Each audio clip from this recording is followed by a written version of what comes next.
Hello student, welcome to online classes. मैं संजय कुमार। हम जो प्लस टू का राजनीतिक विज्ञान का टॉपिक कर रहे थे संघीय कार्यपालिका, उसको आगे कंटिन्यू करते हैं। हम आगे लगातार इसको आगे पढ़ते हैं। देखो, हमने संघीय कार्यपालिका में जो हमारा टॉपिक जो चल रहा था वो चल रहा था प्रधानमंत्री की स्थिति। प्रधानमंत्री की स्थिति व शक्तियां या कार्य। देखो, प्रधानमंत्री की स्थिति के अंदर हम कुछ पढ़ भी चुके थे, ठीक है। उसकी नियुक्ति के बारे में पढ़ चुके थे हम, मंत्रियों की नियुक्ति के बारे में पढ़ चुके थे हम, मंत्रियों के हम प्रकार कर चुके थे। कैबिनेट मंत्री थे, राज्य मंत्री थे, उप मंत्री थे, एक संसदीय सचिव भी होता है, उसके बारे में हमने चर्चा की थी। उसके बाद जो हमारा जो मंत्रिपरिषद का आकार था, जो 91वां संविधान संशोधन 2003 था, उसको भी हमने पूरा किया था। भी लोकसभा का 15% से ज्यादा मंत्री नहीं हो सकते, इसको भी हमने पढ़ लिया था। आगे जो हमारा नेक्स्ट टॉपिक आता है वो आता है कार्यकाल के बारे में। जो प्रधानमंत्री होता है, जो मंत्रिपरिषद है, उसका कार्यकाल क्या होता है। देखो, इसके अंदर एक बात लिखी हुई है आर्टिकल 75 के अंदर। जो आपका अनुच्छेद 75 है उसके अंदर एक बात लिखी गई है कि जो प्रधानमंत्री है, जो मंत्री है, उनका जो कार्यकाल होगा ना, या वो कह सकते हो ये राष्ट्रपति के प्रसाद पर्यंत तक अपने पद पर रहेंगे। इसका अर्थ क्या हो गया? इसका अर्थ ये हो गया, क्योंकि हमें पता है जो प्रधानमंत्री है, जो मंत्रिपरिषद है, जो मंत्री है, उनको नियुक्त कौन करते हैं? उनको नियुक्त करता है राष्ट्रपति। कौन करता है? राष्ट्रपति। इसी कारण राष्ट्रपति के प्रसाद पर्यंत ये अपने पद पर रहते हैं, अपने पद पर रहते हैं, ठीक है। राष्ट्रपति के प्रसाद पर्यंत अपने पद पर रहते हैं, क्योंकि ये बात हमारे संविधान में लिखी गई है। क्योंकि उनको नियुक्त राष्ट्रपति करता है, तो राष्ट्रपति उनको हटा भी सकता है, ठीक है। और आपको बता देते हैं, इसके अंदर हमने पढ़ा था हमारे भारत में जो संसदीय शासन प्रणाली को अपनाया गया है, उसके तहत उत्तरदायित्व के सिद्धांत को अपनाया गया। क्योंकि कार्यपालिका होती है वो जो संसद होती है उसके प्रति उत्तरदायी रहती है। हमारे यहाँ पर दो प्रकार का उत्तरदायित्व पाया जाता है। एक तो होता है व्यक्तिगत उत्तरदायित्व, और एक होता है सामूहिक उत्तरदायित्व। देखो, व्यक्तिगत तो वो होता है जो पर्सनल, वो होता है राष्ट्रपति के प्रति। अगर आपसे ये पूछे तो जो मंत्री होते हैं वो व्यक्तिगत रूप से किसके प्रति उत्तरदायी होते हैं, तो आप आंसर दोगे राष्ट्रपति के प्रति, क्योंकि ये स्पष्ट रूप से लिखा गया आर्टिकल 76 में, जो राष्ट्रपति के पश्चात पर्यंत अपने पद पर रहता है। उसके बाद सामूहिक उत्तरदायित्व के बारे में हम पढ़ चुके हैं। अगर आपसे पूछे जो मंत्री होते हैं वो किसके प्रति सामूहिक रूप से उत्तरदायी होते हैं, तो आप मंत्रिपरिषद होती है, किसके प्रति सामूहिक उत्तरदायित्व होता है, तो आप आंसर दोगे लोकसभा के प्रति। इसके प्रति होता है लोकसभा के प्रति, क्योंकि लोकसभा होता है वो जनता का सदन होता है। भारत देश के अंदर जनता कोई प्रमुखता दी गई है, इस चीज को हम प्रस्तावना में पढ़ चुके हैं, संविधान के अंदर पढ़ चुके हैं हम, क्योंकि यहाँ पर डेमोक्रेसी है, लोकतंत्र को अपनाया गया है। ये बात आर्टिकल 76 में लिखी गई है कि वो राष्ट्रपति के पश्चात पर्यंत क्या रहेगा, अपने पद पर रहेंगे, ठीक है। और बता देता हूं आपको मैं, पश्चात पर्यंत राष्ट्रपति के पश्चात पर्यंत अपने पद पर रहते हैं। उसके बाद ये होती है जब तक उनका लोकसभा में, यानी मंत्रिपरिषद का जब तक लोकसभा में बहुमत रहता है तब तक वो अपने पद पर रहते हैं। यानी जब उनका बहुमत समाप्त हो जाता है, तो मैंने आपको बताया था बहुमत बिना सरकार नहीं चल सकती। यदि बहुमत खत्म हो जाता है, उनका बहुमत नहीं रहता लोकसभा में, संसद में, ऐसी स्थिति में उनको इस्तीफा देना पड़ता है, वो अपने पद पर नहीं रहते, ठीक है। तो ये अपने राष्ट्रपति प्रसाद पर्यंत रहेंगे। दूसरी बात, सरकार तभी तक चलेगी, मंत्री तभी तक रहेंगे जब तक उनका सरकार में, लोकसभा में, संसद में बहुमत रहता है। जैसे ही बहुमत उनका समाप्त होता है वैसे ही उनको इस्तीफा देना पड़ता है, यानी मंत्री नहीं रहते फिर, ठीक है। ये इनका कार्यकाल। वैसे तो आपको पता है कार्यकाल इसका 5 वर्ष होता है। कार्यकाल कितना होता है? 5 वर्ष होता है। जैसे ही लोकसभा की जो प्रथम बैठक होती है, सरकार जो नई सरकार बनी है, नए दल ने जो सरकार बनाई है, जिनको बहुमत मिला है, ठीक है, वो जब पहली बैठक होती है, पहली बैठक से लेकर लास्ट तक 5 वर्ष तक वो क्या रहती है, उनकी सरकार रहती है। उसके बाद चुनाव होता है, लेकिन उनको ये अस्थायी सदन है, लोकसभा वो अस्थायी सदन है। इसी कारण सरकार पहले ही बंद की जा सकती है। राष्ट्रपति चाहे प्रधानमंत्री के परामर्श से सरकार को पहले ही बंद किया जा सकता है। ठीक है, मंत्री को पहले से इस्तीफा मांगा जा सकता है। तो ये आगे आर्टिकल 75 में ये बात लिखी गई है कि राष्ट्रपति के पश्चात रहेंगे और जब तक उनका लोकसभा में बहुमत रहेगा तब तक वो रहेंगे। जैसे ही लोकसभा में उनका बहुमत समाप्त होता है वैसे ही क्या रहेगा, उनको क्या देना पड़ेगा, इस्तीफा देना पड़ेगा, यानी वो फिर मंत्री के रूप में नहीं रहते। आगे नेक्स्ट पढ़ते हैं।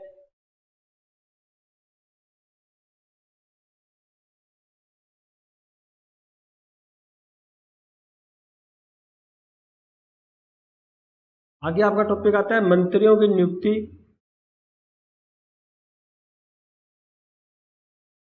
व विभागों का बंटवारा।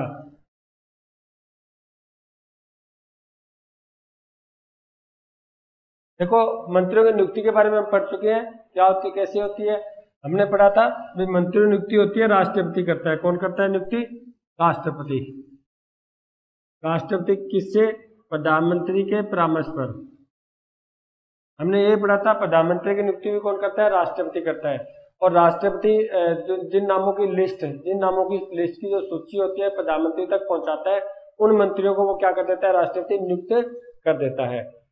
तो नियुक्ति के बारे में आगे भी जो नियुक्ति करता है वो राष्ट्रपति करता है, लेकिन मेन शक्ति तो प्रधानमंत्री के पास ही है या नहीं? प्रधानमंत्री की, क्योंकि प्रधानमंत्री ने जो लिस्ट राष्ट्रपति तक पहुंचाई है, राष्ट्रपति उन्हीं को तो नियुक्त करेगा। इसका मतलब नाम तो सिलेक्ट प्रधानमंत्री करता है किसको मंत्री बनाना है, किसको नहीं बनाना। दूसरी बात, आगे आता है विभागों का बंटवारा। इस चीज को भी हम पढ़ चुके हैं कि कौन से मंत्री को कौन सा विभाग सौंपना है, किसको शिक्षा मंत्री बनाना है, किसको गृह मंत्री बनाना है, किसको रेलवे मंत्री बनाना है, किसको ऊर्जा मंत्री बनाना है, किसको, मतलब कहने का मतलब सब जो मंत्री बनते हैं जितने भी, उनको जो विभाग सौंपे जाते हैं वो प्रधानमंत्री सौंपता है। सबसे पहले मंत्रियों की जो लिस्ट है राष्ट्रपति तक जो पहुंचाता है वो प्रधानमंत्री बनाता है, यानी ये प्रधानमंत्री का काम है। राष्ट्रपति उनको नियुक्त कर देता है। दूसरी बात, जो मंत्री बनाए गए हैं, जो मंत्री नियुक्त किए गए हैं, उनको कौन सा विभाग सौंपना है, यही प्रधानमंत्री का काम है। जैसे मान लो मैंने एक आपको एग्जांपल भी दिया, ABCD 3 मंत्री थे, जिनों का नाम, उन सदस्यों का नाम राष्ट्रपति तक पहुंचाया, राष्ट्रपति ने उनको मंत्री के रूप में नियुक्त कर दिया। दूसरी स्थिति, जैसे शिक्षा मंत्री किसको बनाना है, ये प्रधानमंत्री कहेगा, जैसे B को बना दिया। गृह मंत्री किसको बनाना है, जैसे A को बना दिया। यानी कहने मतलब जो विभागों का बंटवारा होता है, जो विभाग होते हैं वो बंटवारा कौन करता है? प्रधानमंत्री करता है। और प्रधानमंत्री इन विभागों का फेरबदल भी कर सकता है, इसके बारे में पढ़ चुके हैं। जैसे मान लो एक शिक्षा मंत्री है,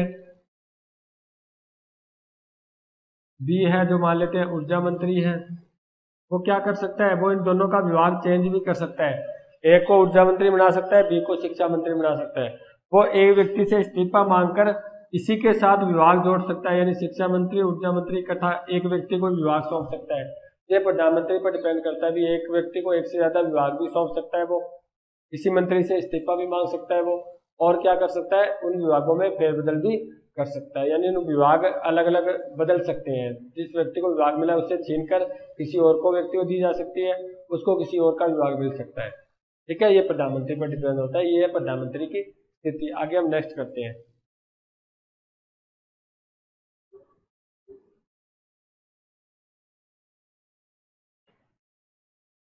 आगे जो आपको पढ़ोगे, पद की शपथ। देखो, इस चीजों को हम कर चुके हैं, वैसे तो पहले जो हमने किया वो कर चुके हैं, उसका आपका रिवीजन भी हो गया, साथ में पता भी चल गया। क्योंकि एक बात को हम जब बार बार रिपीट कर रहे हैं तो आपको समझ आ रही है, आपको याद भी हो रहा है। देखो, पद की शपथ, इस चीज को हम पढ़ चुके हैं। पद की शपथ कौन दिलाता है? राष्ट्रपति। पढ़ा था ना हमने। मैंने आपको बताया था मंत्री 4 प्रकार के होते हैं, कैबिनेट मंत्री, राज्य मंत्री और उप मंत्री। मैंने कहा था इन तीनों को नियुक्त कौन करता है? राष्ट्रपति। इन तीनों को शपथ कौन दिलाता है? राष्ट्रपति। उसके बाद मैंने आपको कहा था संसदीय सचिव होते हैं, इनको नियुक्त कौन करता है? प्रधानमंत्री। नियुक्त कौन करता है? प्रधानमंत्री, प्राइम मिनिस्टर। इनको शपथ भी कौन दिलाता है? प्रधानमंत्री, प्राइम मिनिस्टर। ठीक है, इसका मतलब पद की शपथ कौन दिलाता है? राष्ट्रपति। और मैंने आपको बताया था मंत्री 2 प्रकार की शपथ लेते हैं। मंत्री कितने प्रकार की लेते हैं? 2 प्रकार की शपथ। कौन कौन सी? एक तो लेते हैं पद की शपथ,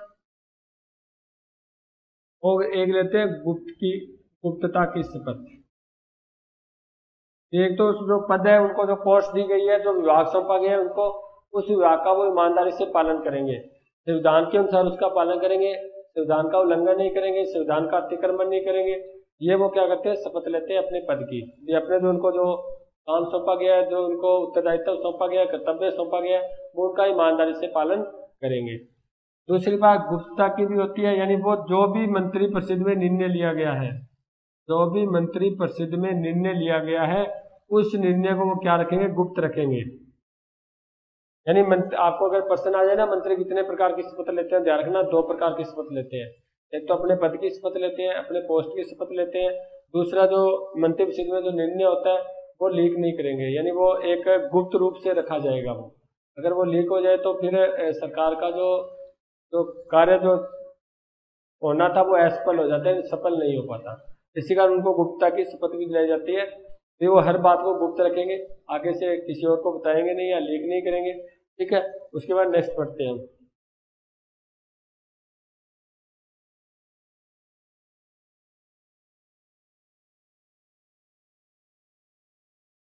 आगे जो प्रधानमंत्री से संबंधित आपका टॉपिक आता है, आप लिख सकते प्रधानमंत्री की भूमिका व उत्तरदायित्व। कि उसकी भूमिका क्या है, उसका रोल क्या है, और भूमिका के अंदर हम बढ़ चुके हैं। सबसे ज्यादा शक्तिशाली पद है, शक्तिशाली पदों में अगर हम देखा जाए तो प्रधानमंत्री एक है जिसको सबसे ज्यादा शक्तिशाली रखा गया है। और शक्तिशाली जब स्पष्ट बहुमत मिले, हमने ये भी पढ़ा था, और अगर उसका व्यक्तित्व उच्च हो, वो ईमानदार हो और उसकी कार्यशैली उच्च हो, तो ऐसी स्थिति में एक प्रधानमंत्री है वो बहुत बड़ा शक्तिशाली पद हो सकता है। जैसे मैंने आपको एग्जाम्पल दिया, जैसे इंदिरा गांधी थी, पंडित जवाहरलाल नेहरू थे, जो वर्तमान में जो नरेंद्र मोदी जी हैं, इसी कारण उनको स्पष्ट बहुमत मिला था।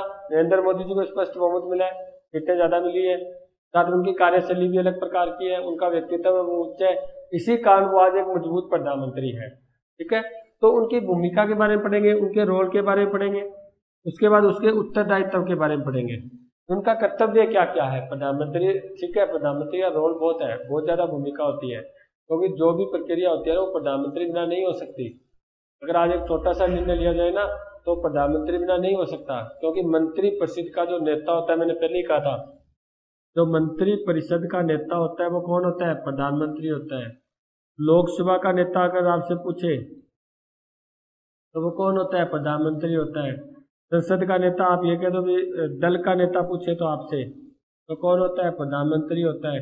इसका मतलब ये नेता के रूप में काम करता है, तो इसकी उपस्थिति आवश्यक है, ये अध्यक्ष के रूप में काम करता है। मंत्री परिषद की पूरी अध्यक्षता यही करता है। ठीक है, इसके बिना कोई भी कानून नहीं गुजर सकता। ठीक है, इसके परामर्श चलता ही चलता है। इसका मतलब इसकी भूमिका बहुत बड़ी है, बहुत बड़ा रोल है इसका, महत्वपूर्ण रोल है। उसका कुछ कर्तव्य भी है, उन कर्तव्यों के बारे में पढ़ेंगे हम, उनके प्रधानमंत्री के उत्तरदायित्व के बारे में ही पढ़ेंगे। चलो इसको शुरू करते हैं। इनका जो पहला भूमिका है वो आता है विभागों का बंटवारा।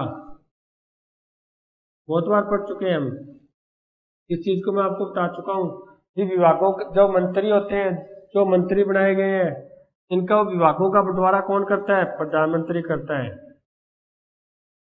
कौन से मंत्री को, कौन से व्यक्ति को कौन सा विभाग सौंपना है, इसका निर्णय कौन करता है, प्रधानमंत्री करता है। यानी उनके अंदर कोई अगर विभागों का फेरबदल करना है तो कौन करता है, प्रधानमंत्री करता है। अगर किसी को विभाग का लेकर किसी और व्यक्ति को देना है तो कौन करता है, प्रधानमंत्री करता है। और प्रधानमंत्री कुछ विभाग अपने पास भी रख सकता है। वो जो मेन उच्च विभाग होते हैं ना, बड़े विभाग होते हैं, प्रधानमंत्री क्या रख सकता है, अपने पास भी रख सकता है। यानी विभागों के बंटवारा करने में जो सबसे बड़ी भूमिका होती है वो किसकी होती है, प्रधानमंत्री की होती है। विभागों के बंटवारे में जो सबसे बड़ी भूमिका होती है, जो सबसे ज्यादा रोल अदा करता है, वो कौन करता है, प्रधानमंत्री करता है। इसके बारे में हम 2-3 बार पढ़ चुके हैं। उसके बाद जो नेक्स्ट इसके अंदर आता है, आपका आता है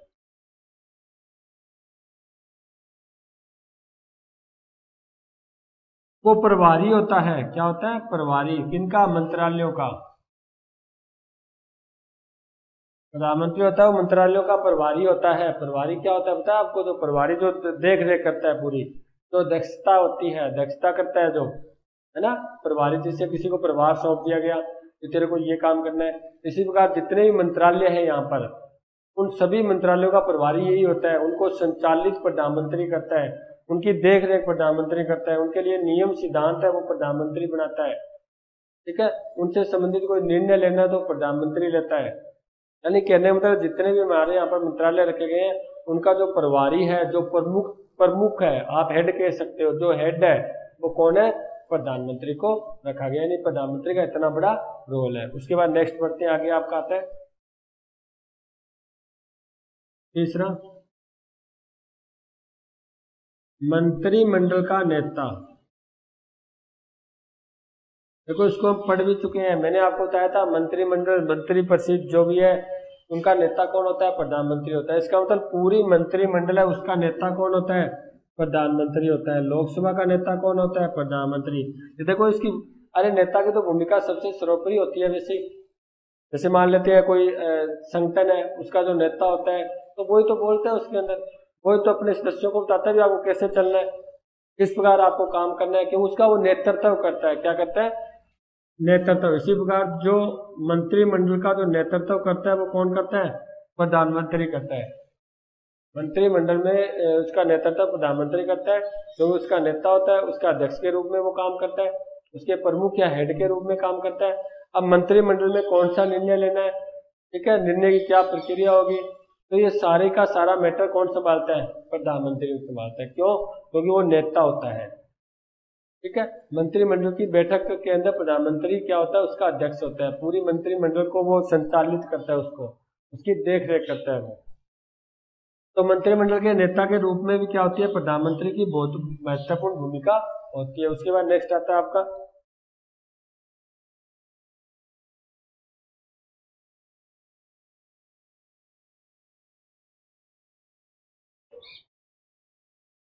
इसके अंदर आता है आपका एक तो मंत्रिमंडल, या आप इसको कैबिनेट कहो, आप कैबिनेट और वह संसद, इनके मध्य, इनके मध्य की कड़ी होती है। प्रधानमंत्री होता है वो क्या होता है, कैबिनेट में संसद के मध्य की कड़ी होता है। देखो ध्यान से सुनो बात आप, कैबिनेट कौन सा होता है, मैंने आपको बताया था जो कैबिनेट स्तर के मंत्री होते हैं वो उच्च स्तरीय मंत्री होते हैं, उच्च स्तरीय मंत्री होते हैं। जो भी निर्णय लिया जाता है वो कैबिनेट में लिया जाता है। जो महत्वपूर्ण निर्णय होते हैं ना, बड़े बड़े निर्णय, वो सिर्फ कैबिनेट में लिए जाते हैं, क्योंकि वहां पर मेन मेन मंत्री होते हैं, सभी मंत्री नहीं होते। राज्य मंत्री, उप मंत्री को तो यहाँ पर बैठक में भाग लेने ही नहीं दिया जाता, वो परमिशन मिलती है तो ये भाग ले सकते हैं, वैसे वो मंत्रिमंडल की बैठक में भाग नहीं ले सकते। जो कैबिनेट स्तर के मंत्री होते हैं सिर्फ वही क्या कर सकते हैं, उसमें भाग ले सकते हैं। इसका मतलब जो कैबिनेट स्तर के जो मंत्री हैं और जो संसद है, तो कैबिनेट तो एक छोटा रूप होता है ना। देखो मंत्री परिषद है, मंत्री परिषद में तो सारे मंत्री आ जाते हैं, कैबिनेट मंत्री भी आता है, राज्य मंत्री, उप मंत्री, सारे इसके अंदर आते हैं। जब सभी मंत्रियों को इकट्ठा तो बोलते हैं मंत्री परिषद बोलते हैं। और जब मंत्री परिषद का एक ऐसा भाग जो महत्वपूर्ण निर्णय लेता है उसे क्या बोलते हैं, कैबिनेट स्तर का मंत्री बोलते हैं, ठीक है। इसका मतलब ये जो निर्णय लेता है इससे संबंधित जो संसद को अवगत कराता है वो कौन कराता है, राष्ट्रपति कराता है। मैं यहाँ लिख देता हूँ, जैसे मैंने यहाँ लिख दिया कैबिनेट, मैंने यहाँ लिख दिया संसद, इन दोनों के मध्य की कड़ी होता है राष्ट्र, प्रधानमंत्री, पीएम। इन दोनों की मध्य कड़ी कौन होता है, प्रधानमंत्री। इससे संबंधित जो भी निर्णय लिया जाता है उसको अवगत कौन कराता है, संसद को प्रधानमंत्री कराता है। सीधा नहीं जाता, ये प्रधानमंत्री से होकर जाता है। संसद में कोई निर्णय मंत्रिमंडल तक पहुंचाना है तो ये कैबिनेट तक कौन पहुंचाता है, प्रधानमंत्री पहुंचाता है। इसका मतलब ये क्या होता है, कैबिनेट और संसद के मध्य की कड़ी होता है, बीच की कड़ी होता है। यही दोनों को आपस में इनके निर्णयों को, एक दूसरे के कार्यों को पहुंचाता है, एक दूसरे के आदेश को एक दूसरे के पास पहुंचाता है, ठीक है। उसके बाद नेक्स्ट बात करते हैं हम,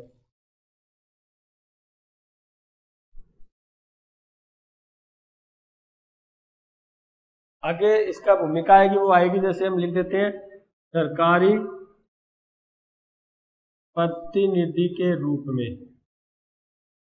यानी सरकारी प्रतिनिधि के रूप में उनकी क्या भूमिका है, सरकारी प्रतिनिधि है वो कैसे, जैसे मान लेते हैं ये बड़े बड़े संगठन बने हैं, WTO बना हुआ है, WHO बना है, WTO वर्ल्ड ट्रेड ऑर्गेनाइजेशन यानी विश्व व्यापार संगठन, WHO वर्ल्ड हेल्थ ऑर्गेनाइजेशन यानी विश्व स्वास्थ्य संगठन, उसके बाद और भी ILO बना हुआ है, उसके बाद आपका UNO है, यूनाइटेड नेशन ऑर्गेनाइजेशन, संयुक्त राष्ट्र संघ है। यानी कहने का मतलब जो ये अंतर्राष्ट्रीय संगठन है, अंतर्राष्ट्रीय संगठन, इसके अंदर प्रधानमंत्री क्या जाता है, एक सरकारी प्रतिनिधि के रूप में जाता है। आपने देखा होगा जब ये UNO की है, इसकी WTO की है, WHO की है, जो बैठकें होती है, बड़े बड़े जो अंतर्राष्ट्रीय संगठन बनाए गए हैं, आसियान है, आसियान संगठन बनाया गया है, यूरोप का भी संगठन है, ठीक है।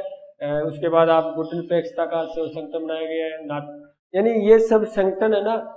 इन संगठन का जब सरकार भारत की तरफ से कोई प्रतिनिधि पहुंचता है, क्योंकि सारे देशों के प्रतिनिधि आते हैं वहां पर, जो उनको बुलाए जाते हैं, जो उनके मेंबर होते हैं, सदस्य होते हैं, जब उनको सदस्य जाता है तो वो कौन जाता है, वो प्रधानमंत्री जाता है एक सरकारी प्रतिनिधि के रूप में। सरकारी प्रतिनिधि के रूप में क्या होता है, प्रधानमंत्री उसमें उस बैठक में भाग लेता है। आपने देखा होगा न्यूज़पेपर में बहुत बार आता है, जब कोई अंतर्राष्ट्रीय स्तर की बैठक होती है तो उसमें सभी मंत्रियों की इकट्ठी फोटो आती है, जो प्रधानमंत्री होते हैं, राष्ट्रपति होते हैं जिन देश के, उनकी इकट्ठी फोटो आती है, उसके अंदर हमारे प्रधानमंत्री जी भी होते हैं। इसका मतलब सरकारी प्रतिनिधि के रूप में वो अंतर्राष्ट्रीय स्तर की जो बैठकें होती है उसमें क्या करता है, वो भाग लेता है भारत की तरफ से, यानी भारत के सरकारी प्रतिनिधि की तरफ से वो बैठकों में भाग लेता है, यानी बैठकों की जो प्रतिनिधित्व होता है वो प्रधानमंत्री करता है, ठीक है। तो प्रधानमंत्री का इसमें भी बहुत बड़ा रोल है। उनके आगे नेक्स्ट करते हैं आपका, देखो ये हो गया। उसके बाद हम बात करें राष्ट्रपति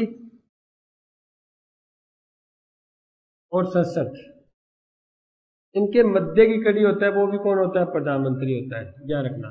राष्ट्रपति और संसद के मध्य की कड़ी कौन होता है, प्रधानमंत्री होता है। क्योंकि यहाँ कह सकते हैं आप मंत्री परिषद ले लेते हैं हम यहाँ पर, क्योंकि मंत्री परिषद पढ़ रहे हैं हम, कार्यपालिका। तो देखो मंत्री परिषद और राष्ट्रपति के मध्य की कड़ी भी कौन होता है, प्रधानमंत्री होता है। क्योंकि ये इसका उत्तरदायित्व भी है, साथ में ध्यान रखना क्या है, हम क्या पढ़ रहे हैं, उत्तरदायित्व भी पढ़ रहे हैं। पहला उत्तरदायित्व हमने ये पढ़ा अभी, कैबिनेट, जो मंत्री कैबिनेट होता है और जो संसद होता है, उन दोनों के मध्य कड़ी प्रधानमंत्री होता है।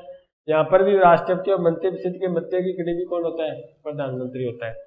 यानी मंत्री परिषद में जो भी निर्णय लिए जाते हैं, जो भी निर्णय लिए जाते हैं, वो निर्णय जो राष्ट्रपति के पास पहुंचते हैं, तो ये प्रधानमंत्री का कर्तव्य है वे उन निर्णयों को राष्ट्रपति तक पहुंचाए। ये आर्टिकल 78 में यानी 78 में दिया गया है। आर्टिकल 78 में ये लिखा गया है कि ये प्रधानमंत्री का कर्तव्य होगा। हमने देखो राष्ट्रपति वाले पोर्शन में भी इसको पढ़ा था, वहां पर राष्ट्रपति का अधिकार था।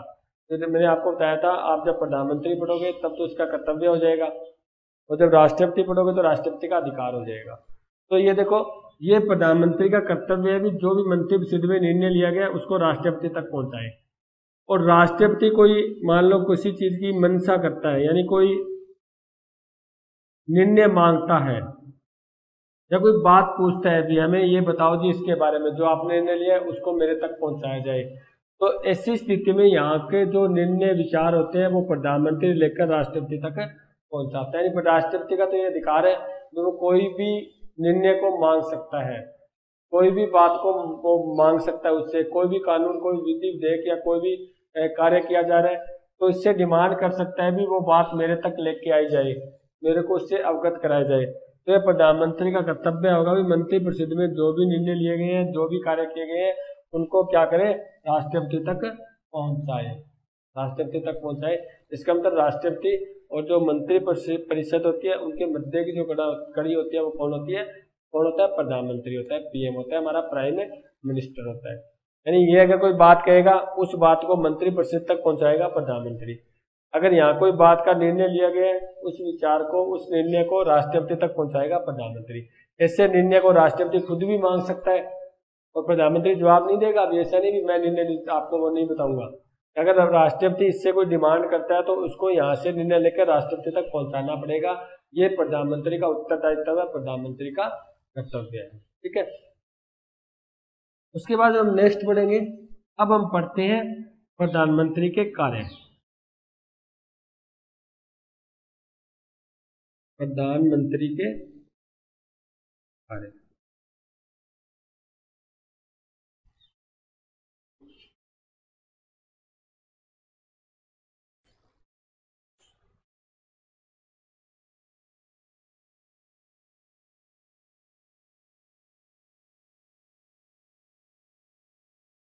देखो, हम प्रधानमंत्री कार्यों की बात करें तो सबसे पहले मैं आपको एक यहाँ पर क्लियर कर देता हूँ कि जो हमारे प्रधानमंत्री हैं, जो हमारे प्रधानमंत्री हैं और विश्व में जितने भी शासनाध्यक्ष हैं, आपको जी ये क्या होता है, अब आपको मैं यहाँ बता देता हूँ कि जो शासन का अध्यक्ष होता है, शासन का अध्यक्ष होता है वो कौन होता है? प्रधानमंत्री होता है, ये बात ध्यान रखना। और जो संवैधानिक अध्यक्ष होता है, संवैधानिक अध्यक्ष कौन होता है? राष्ट्रपति। इस चीज को हम कर चुके हैं। अगर आपसे संवैधानिक अध्यक्ष पूछे तो आप आंसर दोगे राष्ट्रपति का। यदि आपको शासन का अध्यक्ष पूछे, सरकार का अध्यक्ष पूछे, तो आप क्या दोगे? प्रधानमंत्री का। अगर हम पूरे विश्व के शासनाध्यक्ष की बात करें तो प्रधानमंत्री एक शक्तिशाली पोस्ट है, ध्यान रखना, एक शक्तिशाली पद है ये। देखो, जैसे ब्रिटेन के अंदर है, चाहे हम अमेरिका की बात करें, चाहे हम भारत की बात करें, चाहे हम अन्य देशों की बात करें, अन्य देशों में जितने शासनाध्यक्ष शक्तिशाली हैं उन सभी देशों की तुलना करें तो भारत भी के अंदर जो प्रधानमंत्री की पोस्ट है वो बहुत ज्यादा शक्तिशाली मानी जाती है। यानी कहने का मतलब जो भी मंत्री परिषद में, जो भी सरकार के अंदर, जो भी संसद में निर्णय लिया जाता है, जो भी कानून बनता है, हमने पढ़ा था ना, कानून बनाया जाता है संसद के द्वारा, जो विधेयक रखा जाता है वो कार्यपालिका रखती है, मंत्री रखते हैं। जो विधेयक रखा जाता है, कानून बनता है, वो प्रधानमंत्री के,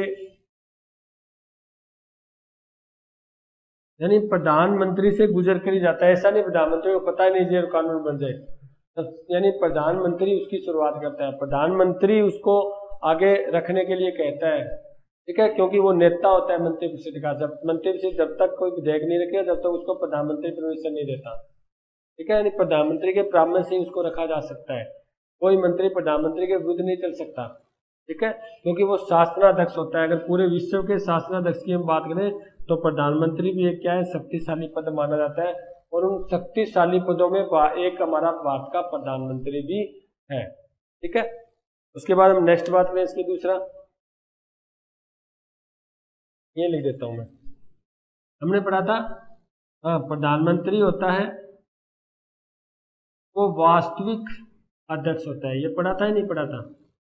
देखो, मैंने आपको बताया था भाई हमारे यहाँ पर संसदीय शासन प्रणाली है, और जो संसदीय शासन व्यवस्था होती है, संसदीय जो शासन तंत्र होता है, उसमें क्या होता है? उसमें दो प्रकार की कार्यपालिका होती है। एक तो होती है नाम मात्र की कार्यपालिका, एक होती है वास्तविक कार्यपालिका। और जो नाम मात्र की कार्यपालिका होती है हमारे यहाँ पर, वो कौन है? आप आंसर दोगे जी, राष्ट्रपति है। कौन है? राष्ट्रपति। अगर आपसे पूछे वास्तविक कार्यपालिका, अगर आपको वास्तविक कार्यपालिका के बारे में पूछे तो आप आंसर दोगे जी, मंत्रिपरिषद और उसके नेता या उसका अध्यक्ष होता है जो प्रधानमंत्री। ये वास्तविक कार्यपालिका है। इसका मतलब ये तो नाम मात्र का अध्यक्ष है, राष्ट्रपति तो क्या है? नाम मात्र का अध्यक्ष, और प्रधानमंत्री क्या है? वास्तविक अध्यक्ष है। अब मैंने आपको एक बात कही थी, जब मैंने राष्ट्रपति की आपको शक्तियां करवाई थी, मैंने आपको कहा था राष्ट्रपति की शक्तियां हैं वो वास्तव में आर्टिकल 53 में कहा गया है कि कार्यपालिका शक्ति राष्ट्रपति में निहित होगी, लेकिन वास्तव में उसका प्रयोग करता है वो प्रधानमंत्री करता है, राष्ट्रपति नहीं करता, क्योंकि राष्ट्रपति नाम मात्र का है और वास्तविक प्रधानमंत्री। और मैंने ये भी कहा था आपको, अगर आपको राष्ट्रपति की शक्तियां याद है तो आपको प्रधानमंत्री की शक्तियां याद है, क्योंकि राष्ट्रपति की जो शक्ति है उसी का तो यूज प्रधानमंत्री करता है, क्योंकि वो नाम मात्र का इसलिए उसका उपयोग नहीं करता, सिर्फ नाम दिया गया भी जो शक्ति है वो राष्ट्रपति में होगी। लेकिन वास्तव में जो राष्ट्रपति है वो स्वतंत्र काम नहीं करता, बल्कि प्रधानमंत्री के परामर्श से ही क्या करता है? कोई निर्णय लेता है या काम करता है। इसका मतलब परामर्श कौन देता है? प्रधानमंत्री। तो प्रधानमंत्री क्या हुआ? वास्तविक अध्यक्ष हुआ। इसका मतलब राष्ट्रपति के पास जितनी पावर है, जितनी शक्ति है, उन सभी का यूज कौन करता है? प्रधानमंत्री करता है। यानी प्रधानमंत्री के पास ये शक्ति होती है। उसके बाद अगर हम नेक्स्ट बात करें और कौन कौन से कार्य, हमने पढ़ा था ना भी राष्ट्रपति बहुत से पदों की नियुक्ति करता है, सुप्रीम कोर्ट, हाई कोर्ट के जजों की नियुक्ति करता है, राज्यपाल की नियुक्ति करता है, मंत्रिपरिषद की नियुक्ति करता है। नियुक्ति करता राष्ट्रपति है, लेकिन वास्तव में अगर देखा जाए ना तो राष्ट्रपति ने काम नहीं करता, ये राष्ट्रपति का नाम होता है। करता कौन है? प्रधानमंत्री। प्रधानमंत्री तो राष्ट्रपति को सलाह देगा, परामर्श देगा भी आप ऐसे करो, इस व्यक्ति को राज्यपाल नियुक्त कर दो, बस। यानी नाम तो दिया प्रधानमंत्री ने, मंत्रिपरिषद ने, राष्ट्रपति ने तो क्या किया? सिर्फ उसको नियुक्त किया। राष्ट्रपति ने अपना व्यक्ति नियुक्त नहीं किया, जो प्रधानमंत्री ने कहा उसी को नियुक्त आगे कर दिया गया। अगर उसके कार्य की बात करें और तो हम कुछ तो कर ही चुके हैं। और कार्य क्या क्या करता है वो विभागों का बंटवारा करता है, इस चीज को बहुत बार हो चुके हैं। और वो क्या करता है, वो मंत्रियों को राष्ट्रपति द्वारा जो नियुक्त किया जाता है उसकी सूची सौंपता है।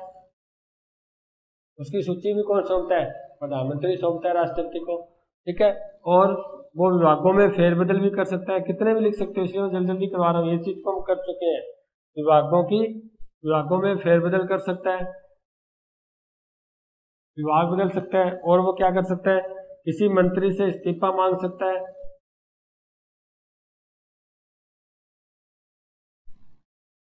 ठीक है। और हम करें तो ये राष्ट्रपति को परामर्श देता है, राष्ट्रपति को परामर्श देता है कुछ पदों को नियुक्त कर, जैसे हमने पढ़ा था वित्त आयोग बनाता है, वित्त आयोग की नियुक्ति राष्ट्रपति करता है वित्त आयोग, लेकिन वास्तव में प्रधानमंत्री की परामर्श से होता है। हाई कोर्ट, सुप्रीम कोर्ट, जज की नियुक्ति होती है, वास्तव में प्रधानमंत्री परामर्श देता है, उसके आधार पर ही होती है। हमने पढ़ा था राज्यपाल नियुक्त करता है राष्ट्रपति राज्यों में, उसको भी कौन नियुक्त करता है, प्रधानमंत्री। नियुक्त तो राष्ट्रपति करता है लेकिन परामर्श कौन देता है, प्रधानमंत्री देता है। यानी ये प्रधानमंत्री के ही सारे कार्य हैं, किसके कार्य, प्रधानमंत्री के ही कार्य। उसके बाद नेक्स्ट बढ़े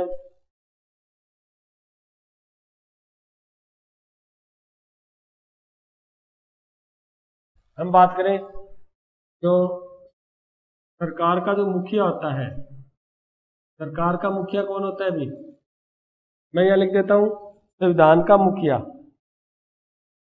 संविधान का मुखिया। अगर आपको प्रश्न है संविधान का मुखिया, फिर तो आप आंसर दोगे राष्ट्रपति। संविधान का मुखिया राष्ट्रपति होता है, देश का, राज्य का मुखिया कौन होता है, राष्ट्रपति होता है। अगर आपको प्रश्न है सरकार का मुखिया कौन होता है, आप आंसर दोगे प्रधानमंत्री। हमारे भारत देश का जो मुखिया है वो राष्ट्रपति है, ध्यान रखना, देश का मुखिया राष्ट्रपति है। हमारे यहाँ पर संविधान का मुखिया राष्ट्रपति है, लेकिन सरकार का मुखिया है वो प्रधानमंत्री है। इसका मतलब सरकार जो भी क्रिया प्रक्रिया करती है, जो भी क्रियाएं करती है, उन सभी क्रियाओं में प्रधानमंत्री का बहुत बड़ा रोल होता है। प्रधानमंत्री के बिना सरकार कुछ भी नहीं कर सकती। और ध्यान रखना, प्रधानमंत्री अगर प्रधानमंत्री चाहे ना मंत्री परिषद को भंग करना, अगर मान लो प्रधानमंत्री ने इस्तीफा दे दिया, जैसे एक व्यक्ति ने, सिर्फ प्रधानमंत्री इस्तीफा देते ही पूरी मंत्रिमंडल, पूरा मंत्री परिषद खत्म हो जाता है, समाप्त हो जाता है, ठीक है ना। इसका मतलब वो इस्तीफा देकर पूरी मंत्रिमंडल को, मंत्री परिषद को भंग कर सकता है वो। और ये राष्ट्रपति को कहकर पहले भी क्या कर सकता है, लोकसभा को भंग कर सकता है। राष्ट्रपति को कहकर पहले भी लोकसभा को भंग कर नया निर्वाचन करा सकता है, नया चुनाव करवा सकता है ये, ठीक है। उसके बाद हमने ये भी पढ़ा था जो राष्ट्रपति होते हैं, चलो वो बात एक बार फिर आ जाती है, फिर नियुक्ति करती है, राष्ट्रपति नियुक्ति करता है, सबके अंदर जो मेन रोल होता है वो किसका होता है, प्रधानमंत्री का ही रोल होता है। उसके बाद हमने पढ़ा था जो सत्र बुलाते हैं, सत्र पढ़े थे ना, 3, मानसून सत्र, शीतकालीन सत्र और जो आपका बजट सत्र है, ठीक है। सत्र बुलाने का काम किसका होता है, राष्ट्रपति का होता है। इस चीज को पढ़ा था हमने, सत्र आहूत करना और सत्र को समाप्त करना, यानी सत्रावसान करना, दोनों काम कौन करते हैं, राष्ट्रपति। लेकिन राष्ट्रपति का नाम है, वास्तव में सत्र बुलाने का वो कहता कौन है, प्रधानमंत्री कहता है। प्रधानमंत्री बोलता है राष्ट्रपति को कब सत्र बुलाना है, कब उसको सत्रावसान करना है, कब उसको समाप्त करना है। सत्र बुलाता राष्ट्रपति है, लेकिन समाप्त बुलाने की बात ही प्रधानमंत्री कहता भी कब बुलाना है, प्रधानमंत्री कहेगा तभी राष्ट्रपति बुलाएगा। प्रधानमंत्री कहेगा भी उसको सत्रावसान, सत्र को समाप्त कब करना है, तब प्रधानमंत्री कहेगा तभी राष्ट्रपति क्या करेगा, उसको समाप्त करेगा। इसका मतलब राष्ट्रपति की जो पावर होती है वो प्रधानमंत्री की होती है। देखो यहाँ पर आपने प्रधानमंत्री का कार्य पढ़ लिया है, अपने संघीय कार्यपालिका हमारी कंप्लीट हो चुकी है। हमने राष्ट्रपति पढ़ा, राष्ट्रपति के बारे में कुछ आर्टिकल पढ़े, आर्टिकल 52 से लेकर हमने शुरू किया था, ठीक है। बता देता हूँ, आर्टिकल 52 एक राष्ट्रपति होगा, 53 कार्यपालिका शक्ति होगी, 54 निर्वाचन मंडल होगा, 55 निर्वाचन की प्रक्रिया है। उसके बाद हमने पढ़ा था 61 महाभियोग की प्रक्रिया है। उसके बाद हमने पढ़ा था जो आपका 78 था, जिसके अंदर राष्ट्रपति प्रधानमंत्री से कोई सूचना मांग सकता है और प्रधानमंत्री वो सूचना राष्ट्रपति तक पहुंचाता है मंत्री परिषद से लेकर। हमने आर्टिकल 72 पढ़ा था, समाधान की शक्ति थी। आर्टिकल 74 पढ़ा था कि राष्ट्रपति अपनी शक्तियों का जो प्रयोग करेगा वो प्रधानमंत्री और मंत्रिपरिषद के परामर्श से करेगा, ठीक है। जब उनकी शक्तियों की, जब वो परामर्श देंगे तभी जाके वो उनका प्रयोग कर पाएगा। यानी हमने कुछ आर्टिकल पढ़े थे, उसके अंदर एक आर्टिकल, दो आर्टिकल आपको मैं बता देता हूँ लास्ट आपको। देखो आर्टिकल होता है एक 123 आर्टिकल, एक आर्टिकल आप पढ़ लेना थोड़ा 143। 123 जो आर्टिकल होता है वो आपको क्या बताता है, वो बताता है देखो संसद होती है, जब भी कोई कानून बनता है वो संसद की बैठक में ही तो बनता है, सत्र चल रहा होता है तभी बनता है, इससे कानून थोड़ी बन जाता है। उनकी बैठक चल रही होती है, उनका सत्र चल रहा होता है, उसके अंदर कानून बनाया जाता है। अब हम मान लेते हैं, मान लो संसद का सत्र नहीं चल रहा, संसद का सत्र नहीं चल रहा, और ऐसी स्थिति में हमें कानून की आवश्यकता पड़ गई। संसद का सत्र चल रहा था तो वो कानून बना देते हम, अब सत्र चल नहीं रहा और कानून हमें आज ही चाहिए, आज ही हमें कानून की आवश्यकता पड़ गई, तो ऐसी स्थिति में ये आवश्यकता को पूरी करता है राष्ट्रपति। कौन करता है? राष्ट्रपति। आर्टिकल 123 के तहत राष्ट्रपति क्या करता है? अध्यादेश जारी कर सकता है, अध्यादेश। और अध्यादेश वही होता है जो कानून की तरह होता है, एक तरह का कानूनी होता है ये। और जैसे नया सत्र आएगा उसके बाद संसद की परमिशन की आवश्यकता होती है, जब तक नया सत्र नहीं आएगा तब तक ये कानून के, यानी अध्यादेश एक कानूनी होता है, बस कानून के रूप में, उसी कानून, बिल्कुल कानून के रूप में काम करता है ये। ठीक है, क्या समझे आप? जब संसद का सत्र नहीं चल रहा और हमें कानून की आवश्यकता पड़ गई तो उस कानून को कौन बनाता है? राष्ट्रपति बनाता है, 123 के तहत अध्यादेश जारी करता है। ठीक है, ये भी राष्ट्रपति के पास है, लेकिन वास्तव में करता तो राष्ट्रपति अध्यादेश जारी, लेकिन करेगा किससे? प्रधानमंत्री की परामर्श से। यानी यहाँ पर भी प्रधानमंत्री बोलेगा उसको कि आपको इस चीज का अध्यादेश जारी करना है, राष्ट्रपति को कर देगा। देखो नाम तो यहाँ पर राष्ट्रपति का हो रहा है, राष्ट्रपति अध्यादेश जारी करता है, लेकिन बोलता तो प्रधानमंत्री है ना, तो कार्य तो प्रधानमंत्री का वही। उसके बाद होता है आर्टिकल 143, इसके बारे में आपको थोड़ा बता देते हैं क्या है ये। देखो आर्टिकल जो आपको 143 बताता है भी, राष्ट्रपति क्या कर सकता है? राष्ट्रपति न्यायपालिका से कोई परामर्श ले सकता है, ये ध्यान रखना। अगर राष्ट्रपति को ऐसा लगे कि कानून है, कोई ऐसा उलझा हुआ कानून है या संविधान के अकॉर्डिंग है या नहीं, या कोई महत्वपूर्ण कानून है, महत्वपूर्ण कोई विषय राष्ट्रपति के सामने आ चुका है, तो राष्ट्रपति क्या कर सकता है? जो न्यायाधीश होते हैं, न्यायपालिका होती है, उससे परामर्श ले सकता है, उसके बारे में, कानून के बारे में पूछा जा सकता है। क्यों? क्योंकि संविधान की व्याख्या करने का अधिकार होता है ना, वो न्यायपालिका का होता है, ध्यान रखना। संविधान की व्याख्या, यही व्याख्या करके बताती है कि कानून हमारे अकॉर्डिंग है या नहीं, हमारे संविधान के अनुसार है या नहीं। तो ये 143 होता है कि वो क्या कर सकता है? न्यायपालिका से किसी प्रकार का परामर्श मांग सकता है राष्ट्रपति। ठीक है, हमने प्रधानमंत्री की स्थिति के बारे में पढ़ लिया, मंत्रिपरिषद के संबंधी जो रोल होता है प्रधानमंत्री का उसको पढ़ा है हमने, उसका उत्तरदायित्व हमने पढ़ा है और उसके कार्य भी हमने पढ़ लिए। अब यहाँ पर आपका ये लेसन संघीय कार्यपालिका कंप्लीट होता है। आगे हम जो नेक्स्ट करेंगे वो न्यायपालिका को पढ़ेंगे, क्योंकि हमने व्यवस्थापिका पढ़ी, कार्यपालिका पढ़ी, और अब सरकार का तीसरा अंग है न्यायपालिका। वो हम नेक्स्ट वीडियो नेक्स्ट क्लास में करेंगे। Thank you.